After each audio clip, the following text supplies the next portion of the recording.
মেয়েদের জন্য সতর বা তাদের শরীরটা বাইরে না বের। সামাজিক যোগাযোগ মাধ্যমে ঝড় তোলা সাতক্ষীরা ৪ আসনের জামায়াত নেতা গাজী নজরুল ইসলামের একটি গোপন ফুটেজ নিয়ে এখন রাজনৈতিক অঙ্গনে শুরু হয়েছে তুমুল আলোচনা। ঘটনাটি ঘিরে একের পর এক নতুন মোড় সামনে আসায় আলোচনা যেন থামছেই না। শুরুটা হয়েছিল গত সোমবার রাতে। সিসিটিভি ফুটেজে দেখা যায় এক কক্ষে তরুণীর সঙ্গে বেশ ঘনিষ্ঠ অবস্থায় আছেন এই প্রভাবশালী নেতা।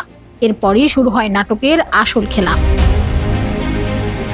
প্রথম দিকে দলটির পক্ষ থেকে দাবি করা হয়েছিল ভিডিওটি সম্পূর্ণ ভুয়া এবং এআই বা কৃত্রিম বুদ্ধিমত্তা দিয়ে তৈরি। কিন্তু নাটকীয়তা সেখানেই থামেনি। ঘটনার কয়েক ঘন্টার মাথায় একই স্থানের আরও কিছু ভিডিও ক্লিপ ফাঁস হতেই পল্টি নেয় অবস্থান। জেলা জামায়াতের সেক্রেটারি নিজেই সাংবাদিকদের জানান, এআই নয়, ভিডিওর তরুণী নাকি এমপি সাহেবের দ্বিতীয় স্ত্রী। প্রথম স্ত্রীর সম্মতিতেই নাকি বেশ কিছুদিন আগে গোপনে বিয়ে সম্পন্ন হয়েছে।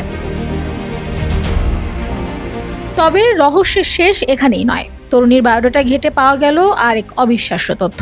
নথিপত্র অনুযায়ী তার বয়স সদ্য 18 পার হলেও 2026 সালে সে এসএসসি পরীক্ষায় অংশ নিয়েছে।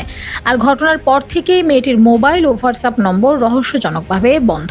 একজন প্রবীণ নেতার এই ব্যক্তিগত জীবনের গল্পটা শুধুই কি একটি বিয়ে, নাকি আড়ালে লুকিয়ে আছে অন্য কোনো জটিল সমীকরণ? সত্য আর গুঞ্জনের এই মারপ্যাচে আসল ঘটনা কোনটা তা নিয়ে কিন্তু বেশ ধোঁয়াশা থেকেই যায়। Desk report, Bangladesh bulletin.